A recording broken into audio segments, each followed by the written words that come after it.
both teams for making finals at Dartmouth 2018.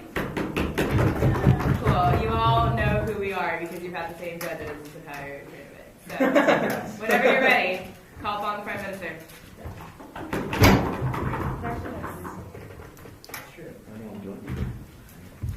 Oh yeah. I'm like bad at timing, so I'll do my best, guys. Thanks. It's all good. Just remember, I am trying my best. It's all good now. It'll go to like 20 minutes.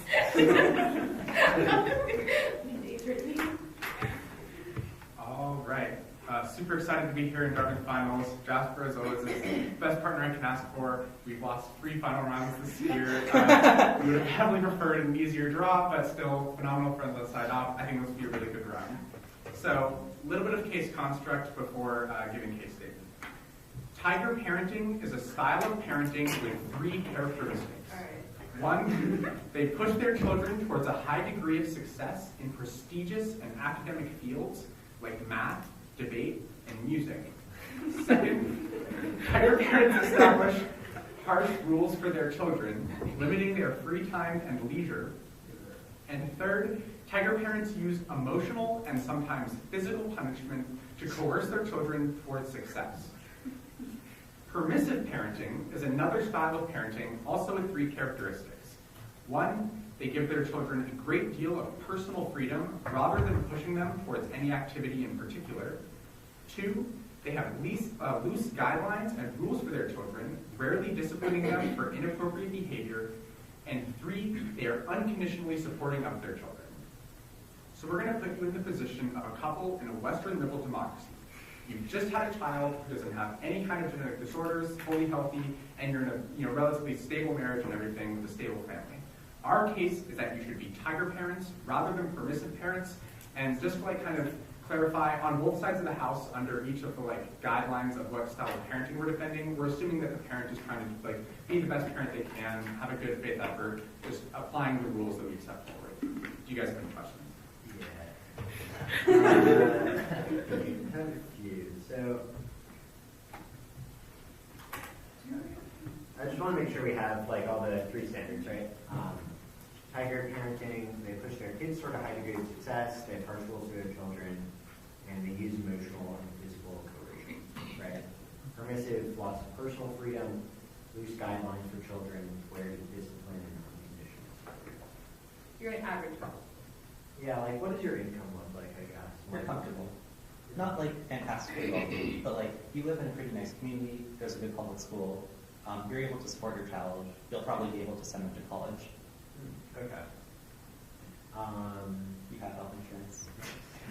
All good stuff. Okay. All right. So I want to be very clear about what we're supporting, right? So you're saying personal freedom in what you choose to dedicate your time and leisure to, right? Your time and effort to.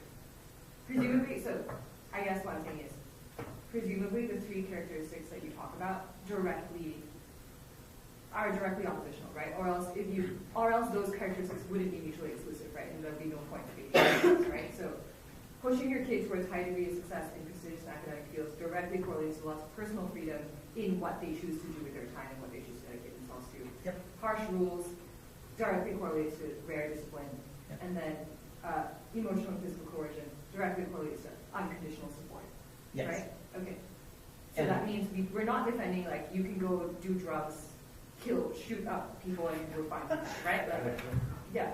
I just want to be clear that we're defending personal freedom specifically in what you choose to dedicate your life to. Right, so the reason why we're talking about sort of a good faith effort is because one of the obstacles, your kids are just going to do really terrible stuff, and our response was they're going to do terrible stuff. Yeah, okay. If they start doing cocaine on your side of the house, we think we'll give you the freedom to intervene. Oh, I see this discussion. Yes, I just want to be very clear what personal freedom. Yeah, we're not unconditionally supportive of their ability to do heroin. Got it. Yeah. It actually took a darker turn than that, but we're not going to recreate that. I guess my question then is about the exclusivity of the first condition. So if on your side of the house you're you're going to be in math competitions, and they're I'd prefer to do debate. are you just going to be like, no, you're doing math, or are you going to let them pursue it as long as it's within like the span of what traditional success is? So that's another bit of a good faith effort. We're not going to be extremely squirrely. We're going to say that we're going to be very forward about directing our kids to these areas. We're going to encourage them, we're going to sign them up for classes even if they might not want to. But if it's very, very clear that they're just like completely flailing around, like losing the control of themselves in a particular area, like we'll direct them to something else, but something else that's academically prestigious. Yeah, okay, that's like totally reasonable. Yeah. It's like you're like cutting your fingers on a violin when you debate. Yeah, Something like that. yeah, or you're just like atrocious at the violin. Cool, but presumably you know like hip hop dancing, and I think, right? Like, Yeah. like my mom is a tiger mom, and she wouldn't let me do that kind of stuff. I would be shit at it, but like she still wouldn't let me do it. Okay, great. Yeah. Cool. I have no more questions. Yeah, no, I don't think I do either. I was just reflecting on how I'm very excited for this. I think this is a good first. Yeah. Okay. All right, anyone not ready? Okay. So our first independent argument is that tiger parents unlock children's potential better than permissive parents. First under this, children don't know what's best for them for 4 reasons. First, children don't have experience with the real world. They don't know that certain causal relationships exist, like walking late at night and crying. They also don't know that certain things are bad for them, like cotton candy being bad for their teeth. What about children here? Children just don't have the information necessary to contextualize their choices. Second, children are much more subject to peer pressure and fads. Children have a much stronger desire to find in-groups than adults do, and are very likely to fall into harmful group behavior without supervision. Things like dares, bullying, and even drug use. As a consequence, children are prone to doing things that are not good for them just because their stupid friends want them to. Third, children are illogical. Children don't know how to make inferences or make deductions about what is true and what is not true. They are more vulnerable to false and misleading information and can't rationally assess what's best for them, even if they have the right information directly in front of them. But fourth, children's brains are not fully developed. As a consequence, they are statistically more likely to engage in risky behavior because the parts of their minds that are meant to deter such just haven't formed yet. So second under this, tiger parenting is better at teaching skills to children. First, parents know best. Parents have a wealth of experience from their lives that they can use to guide children in the right direction. Parents are aware of what needs to be done at a young age in order to guide children towards a better and more stable later life, and they can talk with other adults and experts about the best way to guide their children to success. Parents can make decisions as a proxy for children, preventing them from doing dumb things. But second, high achievement is best learned young. Tiger parenting places a unique priority on learning academic excellence at a young age, and there are 3 reasons why this is better. First, learning academic excellence later is riskier. If you fail while you are young, there's a much lower cost, because school gives you breathing room for improvement after failure. In contrast, on opposite side of the house, children don't learn rigorous skills early and have to teach themselves in the real world where failure to excel can mean job loss and severe failure in life. Second, learning academic excellence later is harder. When children are young, there are resources like free education and their parents to help them along. But when children have to learn skills like life skills like hard work, focus, and scheduling, all as adults, they have to do so without that help and guidance, making it much less likely that they'll succeed. But third, there is a huge opportunity cost to only learning academic excellence later. Children who succeed early get great opportunities like better colleges and employment, which creates momentum towards even greater success later in life. In contrast, children on upside start from behind and have to make a huge effort to get themselves back on track. So the big picture here is that on our side of the house, children learn discipline, focus, and knowledge that lets them become successful adults. On upside, those children are much more likely to run loose and become miserable once they're older. Second independent argument is that tiger parenting is easier on parents. First under this, it's important for parents to lead a balanced life. First, stressed out parents take out their anger on children. Parenting takes time away from what parents really want to do, like recreation and spending time with their adult friends. Parents who are stressed over their children are likely to overreact or act in a distant way towards their children. This means that parents who should be a trusted resource for their children just aren't there for kids when they are needed most. This makes kids more likely to fall into dangerous behavior since the home isn't there for them anymore. But second, imbalanced parenting leads to divorce. When parents are stressed out over their children, they are more likely to blame the other or divide parenting responsibilities in a way that makes the other unhappy. This adds stress to a relationship, making it more likely that they'll become divorced. 50% of couples already go through divorce in the status quo, and we think this is terrible for children. It tears them apart emotionally, forces them to spend time in different places and be far away from friends and emotional support, and often forces them to pick sides. At the very least, it distances parents from their kids, and we think that this ought to be avoided. But second under this, tiger parenting allows parents to be more balanced.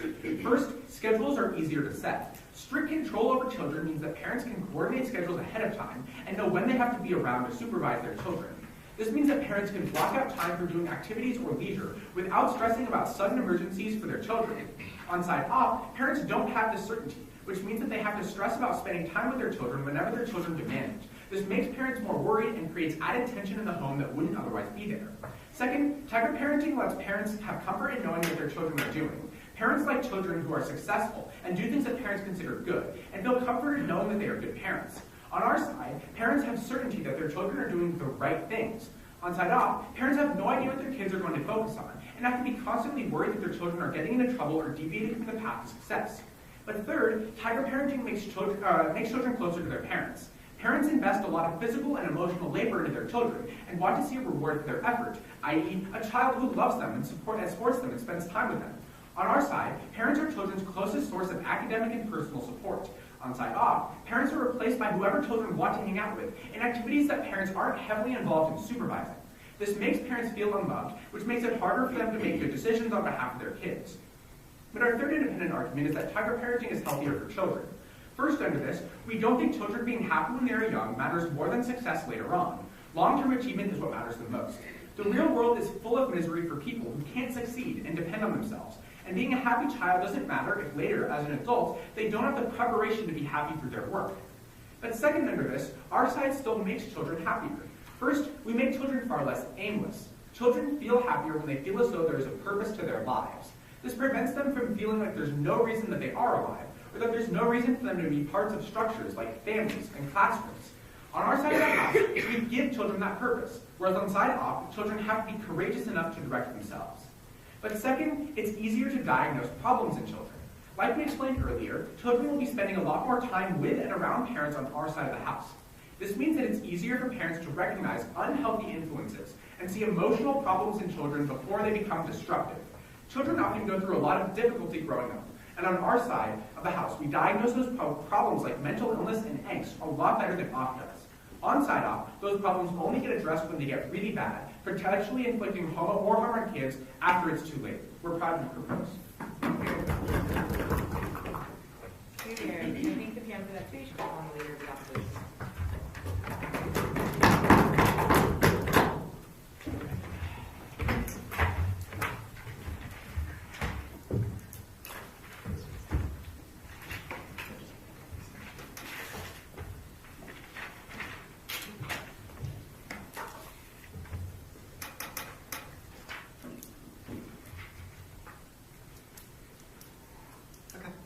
Is everyone ready?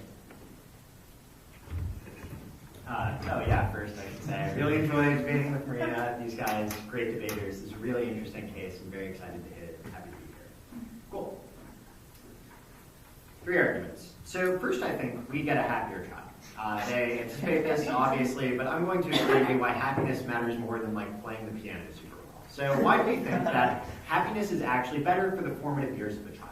Well, first of all, we think that you get more freedom to explore when you're a child. On their side of the house, your parents are saying, here's your specific path, you can't do things that might be outside of your interests. You never get a chance to explore and think maybe you would like music more than math, or like certain other activities. They say it's only contingent upon a certain type of failure that you actually get a switching, but it often means that kids are isolated from things that they may like.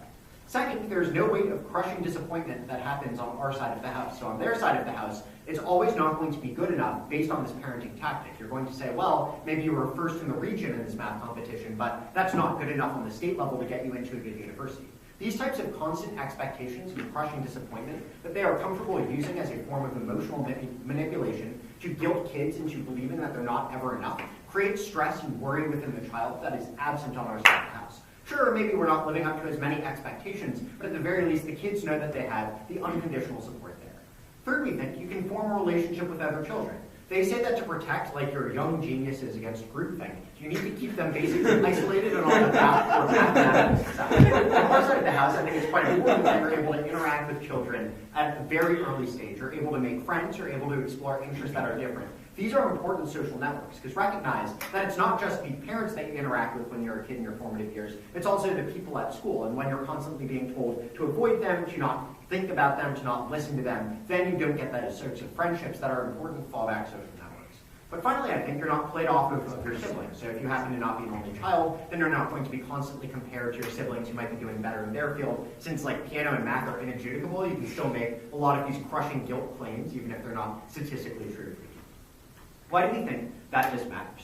Well, they tell you that you are an average person with about an average household and you have like the benefits of health insurance. Great. That means your kid is probably not going to be the top mathematician ever. Like there's a very select percentage of people who can actually achieve excellence within their fields. And a lot of these things are genetically determined. You don't have the resources that like a university professor who knows a lot about complicated math equations can teach his kid. You don't have the added benefit of maybe this kid comes from a long line of piano playing geniuses and he's grown up around music. You don't have the benefit of perhaps they have a specialty where they can immediately sight read, have perfect pitch, things like this. So a lot of these things are genetically based. Therefore, we think it's extremely difficult to achieve success on their side of the house, and instead it's a lot more achievable to get happiness. You can see this is empirically true insofar as like siblings who are raised the same clearly have different levels of achievement later on, because there's a lot more that goes from nurture that's based on nature. So we think that we value happiness, not only in these formative years, but also, as they point out, like maybe you don't care about the children's first 18 years of life, recognize that a lot of the mental models you learn in this formative stage of your life inform the way that you approach decision-making in the future. That is to say, it's very difficult to unlearn the guilt of not being enough that you might have received from your parents when you're being raised constantly like this in a household with very little ever support networks, because you're being constantly isolated from interacting with other children. Second argument, though, is you get a better relationship with your child. So your child is more likely to trust you as a parent. This is based off the Tiger Mom book, which I unfortunately read an excerpt of. So when her kid went to college, she ended up not really trusting the mother to talk about her problems in a lot of ways. Although maybe later down the line there was some reconciliation. I think the argument is that you're not really as trusting of your parent because you view them as an enemy, a force who always pushed you to not be as good as you could be, to say that you weren't enough. So I think what ends up happening is that on our side of the house, it's more likely that kids approach you with problems. Because recognize on their side of the house, if your kid is getting caught up in the wrong crowd or is having self-doubts, they're not going to express this to their parents because they think that they'll be emotionally manipulated or belittled or that they'll have failed them in some way, whereas they receive unconditional support on our side of the house. So turn all of the arguments about this weird mental health detection because you constantly micromanage every second of your kids' lives. If they don't express their inner beliefs, then you have no idea what actually is in need of treatment. So third argument, I actually think you get more successful kids when you don't raise them in this way. So even if you don't believe any of this, here's why I think the Montessori school model is a lot better. So first of all, you actually get a love of learning if you have people pick their discipline. That is to say, when maybe during the first 18 years of your life you're forced into math and you go to college and you're outside of your parents' supervision, somewhere very far away, you might not want to study math. You might not care that much about it because you've always imagined it as this painful thing that during your formative years basically ruled your life. In a lot of ways, I think it's better to teach kids to find what they love and then pursue that to excellence because while it's both very unlikely that they reach success, they'll A, probably be top in their field only if they have a true maniacal love of what they're doing once they're independent from the parent, but also they'll just find more fulfillment in everyday work than doing something they may not like. But second, I think you get better interpersonal relationships. What happens when you raise a kid to constantly value authority and to never question the orders that are given to them?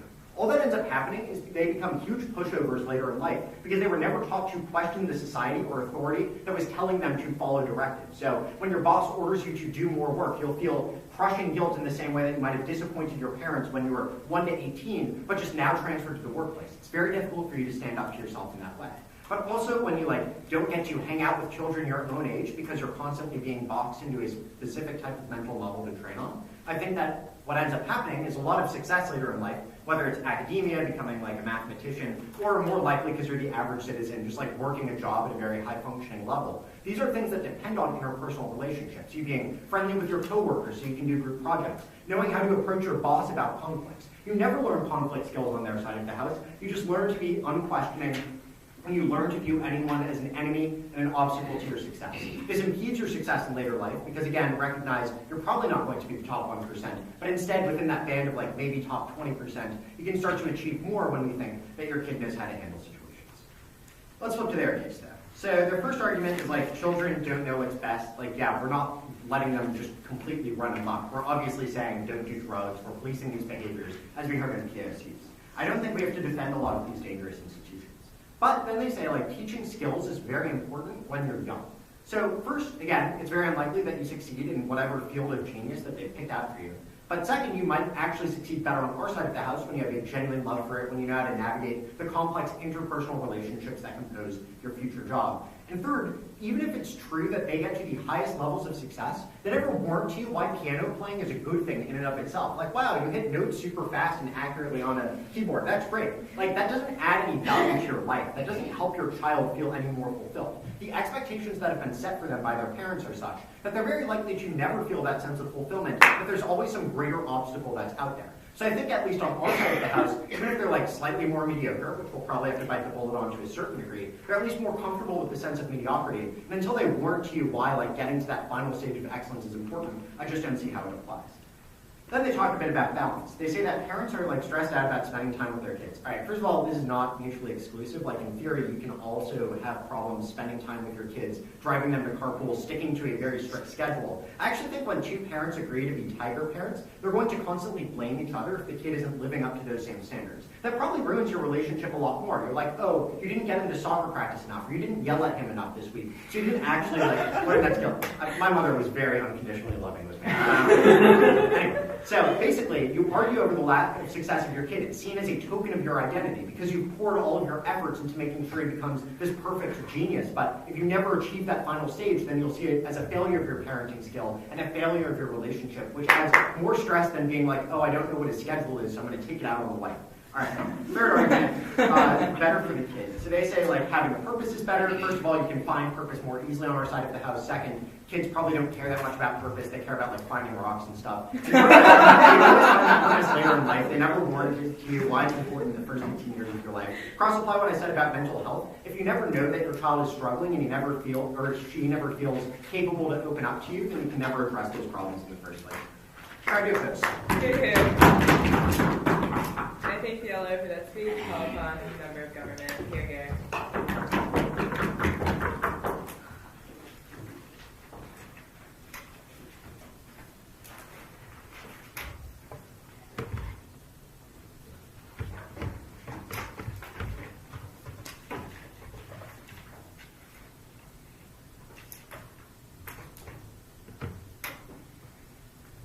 It's true that a lot of kids care about finding rocks in middle school, and some kids in high school do choose to find rocks, but then switch to other interests and continue switching. And the reason why kids diverge in this way is because kids often have intransigent interests. They don't often know what activity is best for them, and when they experience failure or find interest in another activity, they often choose to move to that activity without actually investing themselves in a single one. But here's the problem. Once you get to college, like Miles tells us, a lot of people do choose to change their interests. Something like 50% of people who attend college in the United States switch their major after entering. The question is, how do we enable them to switch once they get into the adult world? The reality is that switching in high school is easy because you can always get support from home. You can get food and support from your parents. But switching later is difficult because if you don't succeed through hard work and don't invest yourself in a single thing which you could be talented at, then switching between things or finding your ultimate creative experience once you're an adult becomes that much more difficult. And in our side of the house, we teach kids the universal values that give them that freedom later on. So with that said, their first point about the freedom to explore. First, the point that I've just given about transient interest explains this. But second of all, the reality is that this actually has a dramatic impact. We think that kids generally have bad tastes about what exactly is good for them in middle school. On our side of the house, though, it's not just as simple as teaching them the piano or teaching them specific mathematical equations. Instead, Tiger Parent is a project of not just giving kids interest, but also encouraging them to manage their time effectively, of sticking to a particular thing, even through failure, of hard work, despite everyone else telling you that you can't succeed. Now, maybe kids will appreciate these lessons, but at the very least, the message that they take away is the same. Sometimes they need to sit in a room for a while, block out time, and work on something until they get better at it. And that is what allows them to get better at it later. When they're hit a writer's block, once they enter a creative writing program in college, they're less likely to quit. Once they begin to pursue other interests, they're more likely to succeed in those and actually have the tools necessary to find their dreams once they reach adulthood. Then they say there is a constant expectation and disappointment.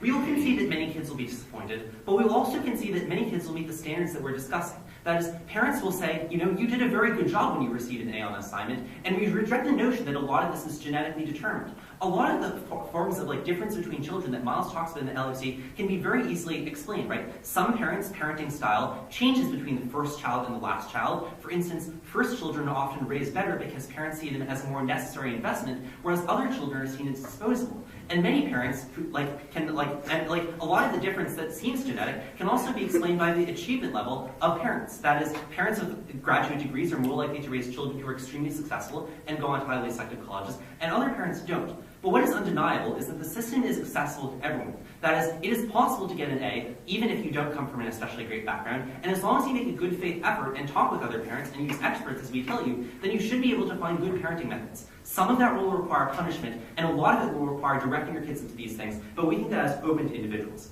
They say you'll be isolated from other children. Look, we're not cloistering children in a closet and saying, you can't talk to anyone. This is like Harry Potter underneath the staircase in the Dursleys time. Instead, we're still going to allow kids to talk with other kids in high school, and we're still going to allow kids to interact with other people in the programs they choose. Many of our closest friends were found on the debate teams that we had in high school and college, and we think that this is sort of archetypical of the sort of experience that kids can still have. They will still have a positive social experience with other kids. They will still be able to have positive social experiences with their parents through activities like Christmas and going out on a tourist vacation. These are the sort of things that still build relationships, but you need the harshness of the tiger parenting in order to direct them into good activities. Then they say it is genetically determined. So I've beaten this. Then they say mental models learned early are ones that children learn internalize.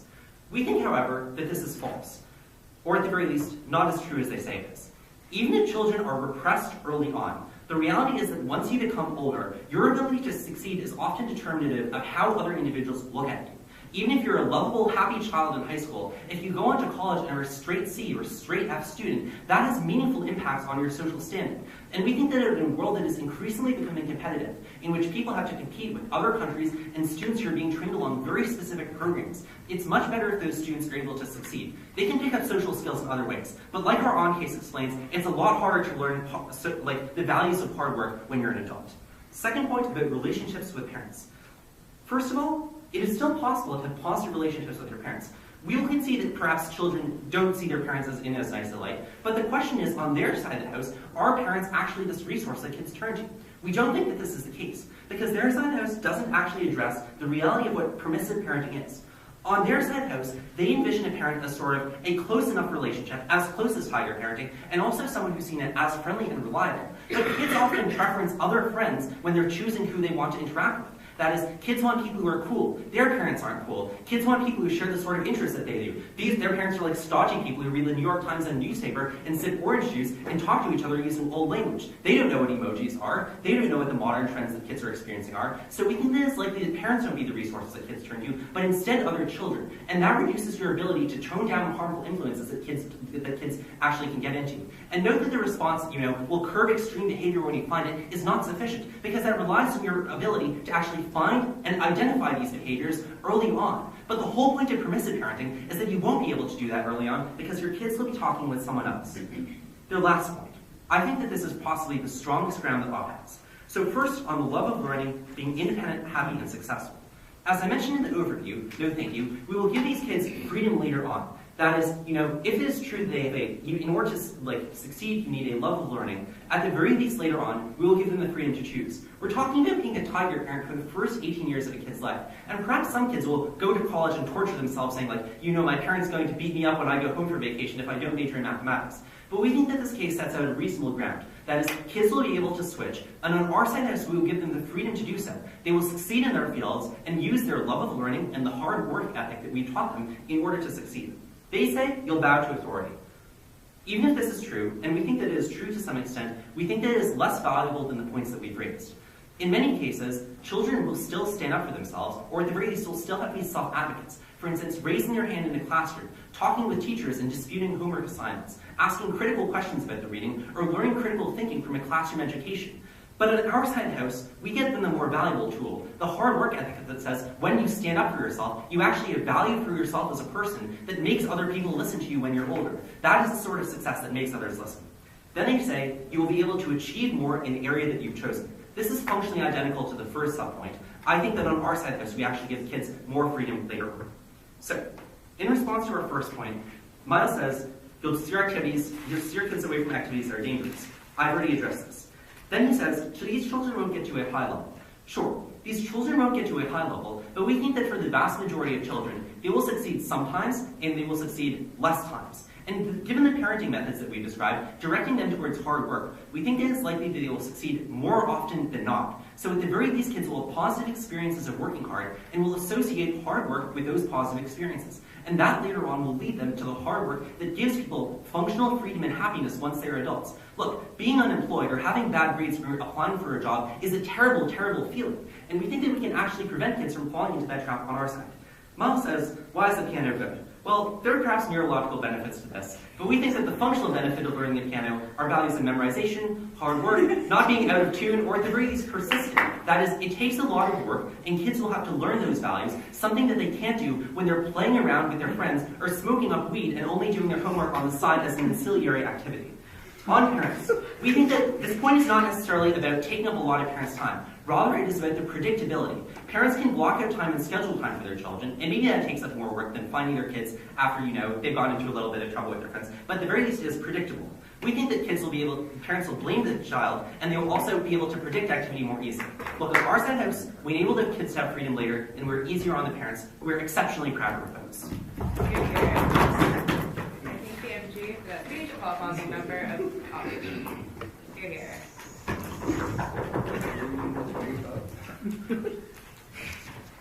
I know.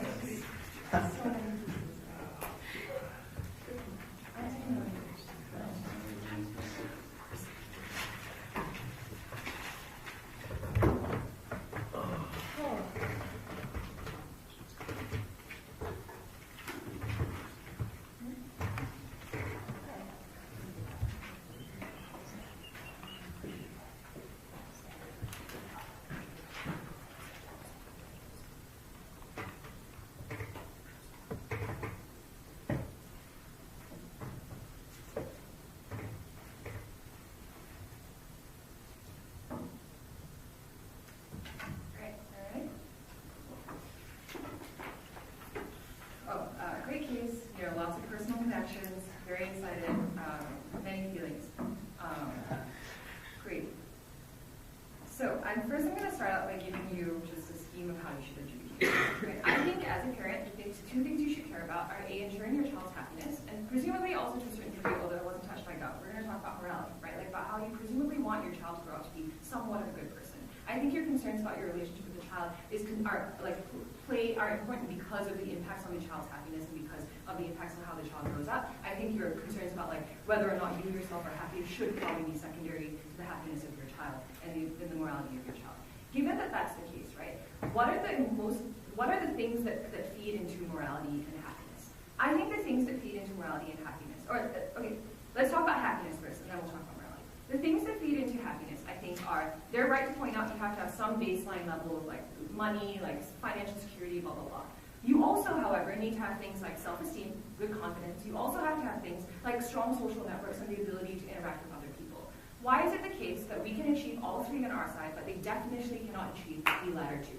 First of all, recognize that income levels are not going to differ a whole ton on either side of the house, right? They told us you're comfortably middle class. And in a society like America, there's not a whole ton of social mobility. You're not going to maybe become a millionaire, but you're also not going to fall very far down the socioeconomic ladder. Odds are you end up like your parents, right? Regardless of how hard you work, it's not going to make a super marginal difference in whether or not your income rises or falls.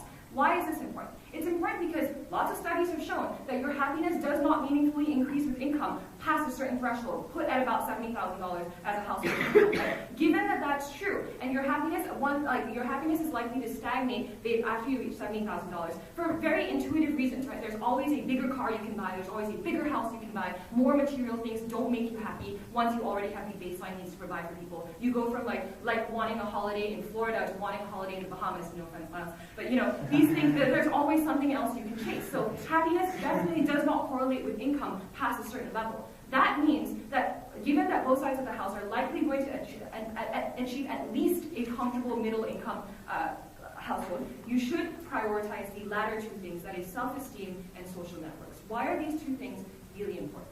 First of all, self-esteem is important because that's always going to be a way to check back against the idea of validating yourself against something else, right? In a world where you can always do something that's better than what you've already achieved, you can win APDA but not win worlds, right? You can do all of these things, and like there's always something more you can do. It's really important to have internal self-esteem such that even in the cases where you do succeed, you are happy with what you've already achieved. I think the problem with this is that Miles gave you analysis that didn't go responded to about how in a lot of cases, you're not going to succeed, which means two things. In the cases in which you don't succeed, you are definitely unhappy because you A, haven't achieved it, but B, also think that you should have been able to achieve even more. But in cases where you do succeed in winning maths and something, you're still not happy because you think that there should have been something else that you could have done, you didn't do it well enough, your parents aren't proud of you, you're always looking for that external validation, right? Like my dad was like, when I told him we made octos at Worlds, he was like, why didn't you make finals? Like, you know, like parents are just not realistic and they don't know and they don't care enough about the intricacies of these things to be reasonable in how they expect their children to perform, right? So if you think you definitely damage individual self-esteem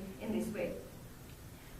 Right. The reason why you cannot have, why they cannot access good self-esteem on their side of the house is because that self-esteem is always necessarily measured externally, right, as opposed to something that's measured internally. That also not only has impacts directly on individual happiness, but also has impacts on harm minimization in terms of respect of authority that Miles went to was mishandled by Jasper, right? The argument is, if you are always, your self-esteem is always measured by the validation of others in terms of test scores, in terms of like congratulations from your teachers, you learn to attach so much weight to like figures of authority and what they say about you. That leads to you not knowing how to respect your boundaries in your interactions with figures of authority. That leads to situations where kids trust their teachers way too much. It leads to cases where kids are not able to assert firm boundaries over their bodies and their selves. It leads to cases where people put too much faith in authority. You get really abusive and horrible cases of people taking advantage of children, and that's something that's really bad. When you teach children to respect themselves and not hang their self-esteem and confidence on other people telling them that they've done a good job, you make sure you ensure that these kids are able to stand up for yourself. So two impacts that we cannot access there.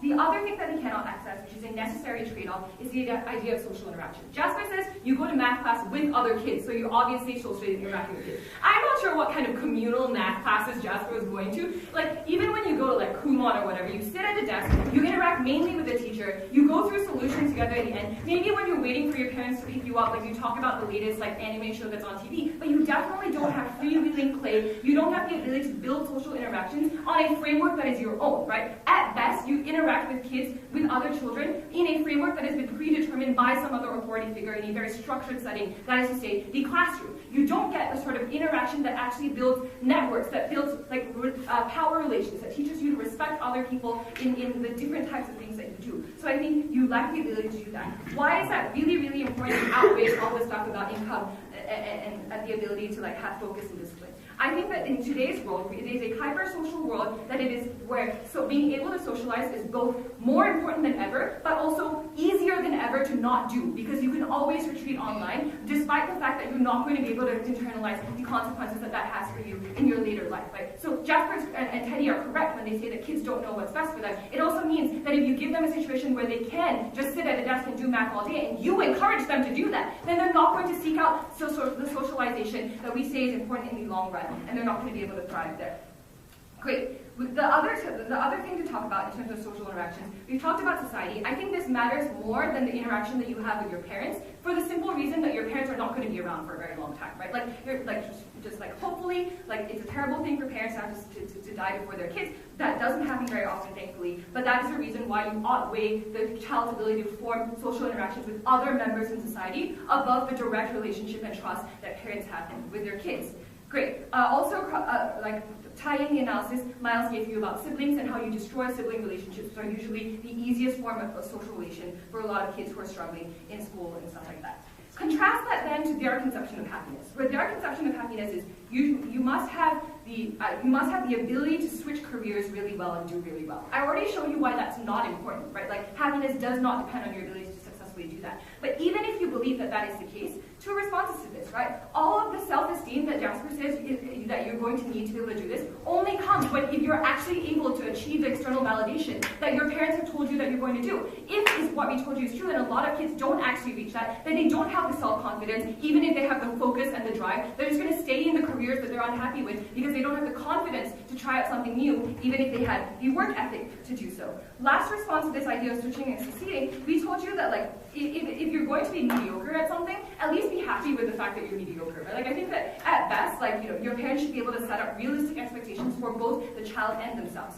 Now let's talk really, really quickly about morality. Very simple analysis here, right? Their way of raising children has zero enforcement mechanism once the child leaves the purview of their parents, like the household, right? Like once the child goes to college, once the child goes away, all the enforcement mechanisms of physical, emotional coercion, everything that they talk about, go out the window, which means kids are way more likely to rebel, to abandon all of those things, especially when they hated those structures in the first place, like my brother did, right? And now you have absolutely no guiding principles that were formed through organic social interactions that set boundaries for you in how you interact with other people. So for that reason, I think you have kids who are unable to act morally in the long term and are also less likely to achieve the things that we talk about. Very, very briefly on the issue of like your relationship and your own happiness, right? I think the point at which Teddy tells you parents should not judge themselves by the achievements of their children, I think you do that far less on our side of the house when you set up a realistic conception that you're not going to be able to control how your kid turns out. So you should be happy with them and love them no matter what. Also, all the analysis Miles told you about parents bickering with each other, I think will pull through in the other way. I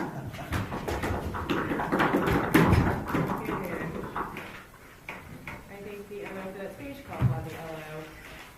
Here.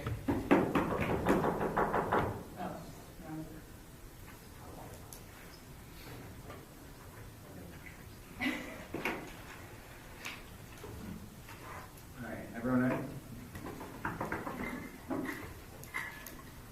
First question this round, what makes your kid happier? The reason why we value this over the success of your kid is A, Jasper himself admits that at a certain point there is a genetic predisposition, like academic parents will have the ability to give their kids more resources, and since it's like 3 people will be successful in a field out of 7 billion in the world, it's very difficult to quantify how you get there. But second, what Marina tells you, you probably won't fail that much because there's a lot of social stratification. So you might not succeed that much as a kid, but also when you fail, you probably won't fail so horribly that you become destitute. You always have these support networks, you have your parents' health insurance, whatever.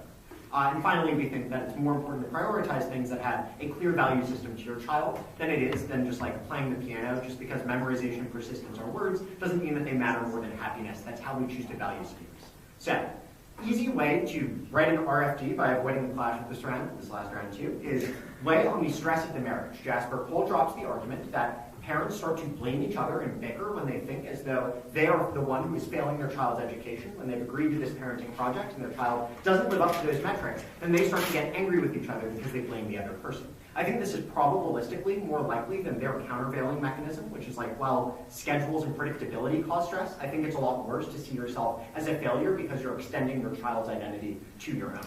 At that point, the weighing mechanism they carefully provided for us about how when you bicker with each other, you take out your anger and stress on the child, make their life actively worse, but without any sort of external guiding pressure that's good, means that your child is raised worse no matter which system. So I think they lose on base. Second way we can win easily is on the question of mental health.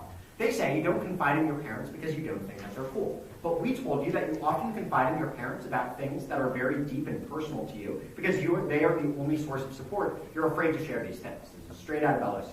Then the weighing, I think, is that you teach that it's acceptable to share these feelings with parents and you can detect these issues early, whereas on their side, they're likely to suppress these feelings, and if best case scenario, like they get therapy later on, worst case scenario, they're emotionally wrapped, they have difficulty forming relationships and trusting other people. This makes them a lot worse off. Final way, though, where a lot of the clash happens, is happiness versus failure. I think they have a really interesting point, which is like when you teach your kid that you just have to try as hard as you can, then they learn how to cope with failure as a measure of persistence. But Marina and I told you in both speeches that you're always pushing them by the necessity of a type of parent. So even when they succeed, you treat it as a failure because it's not the highest level of achievement that you could get. So they think that they're constantly failing and don't have this healthy self-esteem. On our side of the house, people are more satisfied with their standard. So I think the weighing is twofold. First, on a question of failure, when your child fails, on our side of the house, they have healthy enough self-esteem to tackle the problem, believe that they're capable of it because they are raised with unconditional support. On their side of the house, they think that they just didn't try hard enough or didn't work hard enough, even if it's an obstacle like making the Juilliard, which is something that's limited to a very small amount of people, and they could have never got to. So they're emotionally racked, unable to deal with it because there are some things hard work can't solve. But in cases of success, your child is a lot better off as well. They know that they've met their metric, and on their side, they're constantly pushing for more and more so that they're never happy. Apply all the analysis Marina gives you here about why after a certain income level, people's happiness doesn't materially rise. So I think in either case, we get a better support network for your child. And I think that at the very least, even if they're just a totally mediocre kid, at least they're happy on our side of the house instead of constantly blaming themselves. Second question, what makes your kid more successful? So first, let's talk about social skills at Jones. Jasper responded to the idea that you can interact with other kids, but he never interacted with the idea that people never learn how to stand up for themselves if they're constantly being told to accept whatever their parents tell them. What this weighing therefore means is that even if it's true that you seem like a hard worker to your peers at work, which I will admit there is some benefit to, you're constantly being taken advantage of in your work because you have no ability to set boundaries, you're just being told what to do, you have no creativity and no interpersonal interaction that will help you with your boss. We told you these things materially limit your ability to get success a lot more than just like, wow, you seem like a hard worker, so we give you more projects. The other thing is they say you can have social networks, but as Marina told you in her speech, when you see the other children in math class as competitors, when you see your siblings as competitors, you don't form relationships that are non-adversarial with them, so you never learn values like cooperation that are particularly important for later in life and friendship. Finally, on the question of purpose, they say there are some external measures that give your kid purpose. We say it's better for them to find it because once you remove them from your environment and household, then they have some internal motivating factor rather than completely letting loose, drinking, drugs, hate weed, crowd to oppose. I think Yale ST called on the PM to finish what has been a very entertaining round. Hear, hear.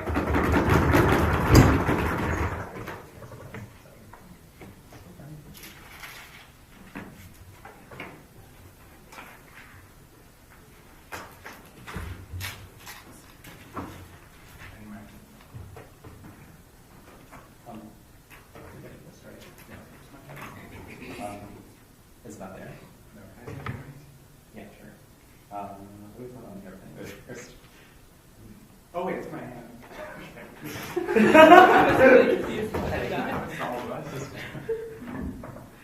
Dude, no, I never written that one.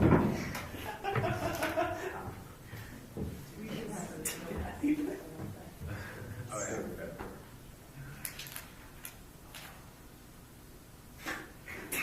yeah. Lowest speaking speaker in the world's break right here. These pieces of paper are very important at that. Okay. Dude,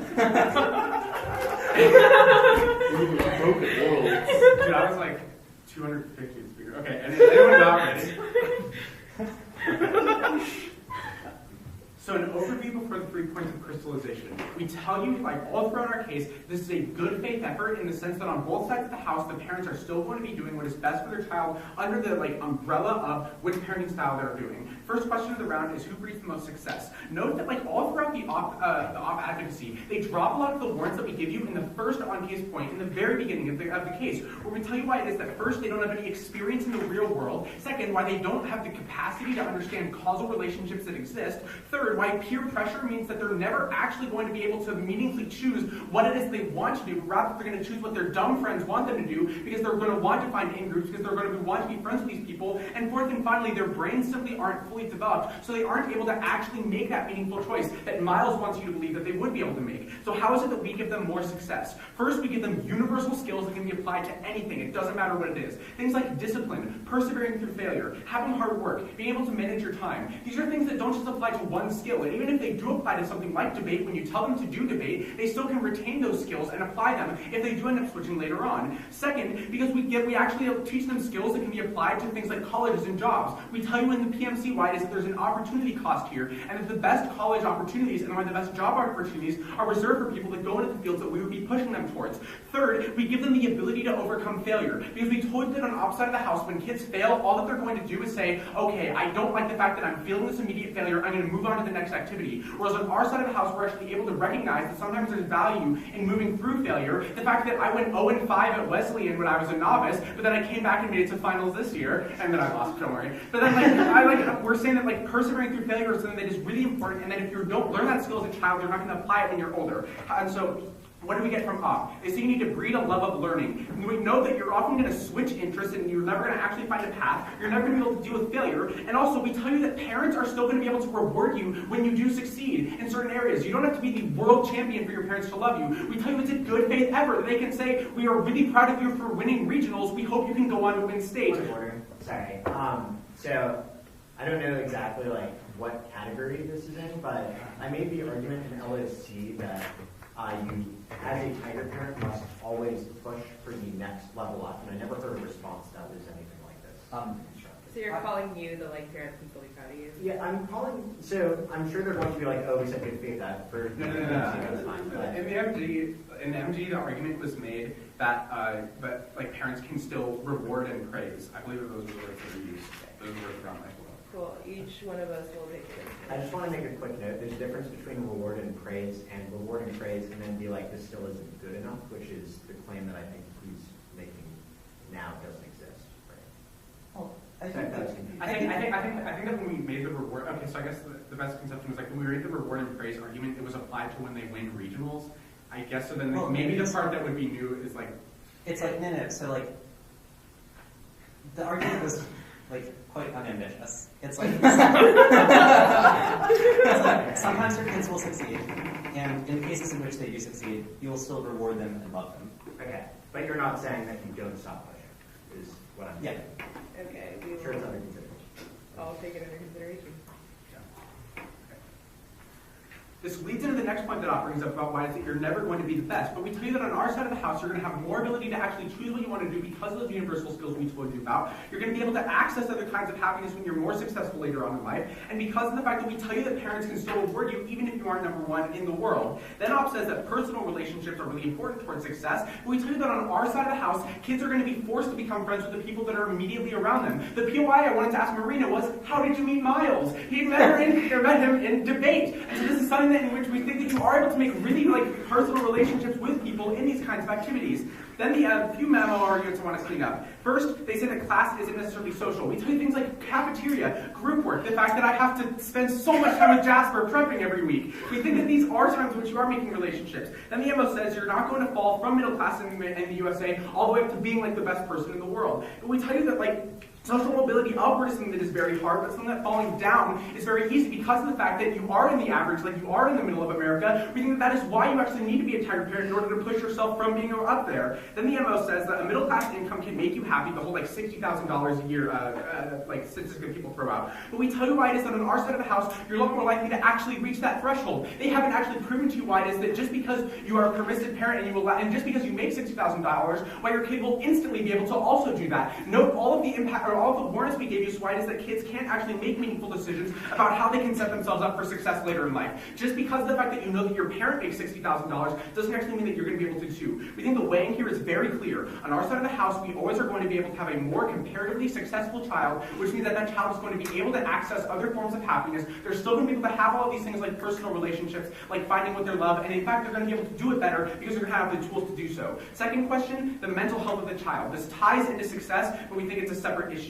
First, we say that kids have a purpose, dropped from up, the fact that kids actually feel as though they know what they're doing in life. Second, because of the fact that parents are going to be able to recognize mental harms. I'll get to the responses in a sec. And third, because you can cross-apply all the arguments that we gave you about why it is that kids can't make meaningful decisions. Ob says that you have to allow them to find what they like and that you can't view learning as an enemy. The problem is that if what you like is something that's illegitimate, we are totally okay with saying, no, playing video games isn't an actual successful career. We are going to push you towards doing something else like being a computer engineer because that is the thing that can actually allow you to be successful. Kids are never going to choose to be the computer engineer, even if they have the skills that would be applicable to that, but we can see that when we see that they have a love for something like video games. Then they say that we're going to say that like kids can like things one day and then move on to liking something else another day. Then Op says that you're never going to be good enough. Again, good faith effort. Op says that social skills are important. We say that you make friends in things like activities, and we say that there's going to be like friendly competition with other kids, applying to the new MO argument about why it is that like there's always going to be like toxic competition. Then they talk about why it is that sibling.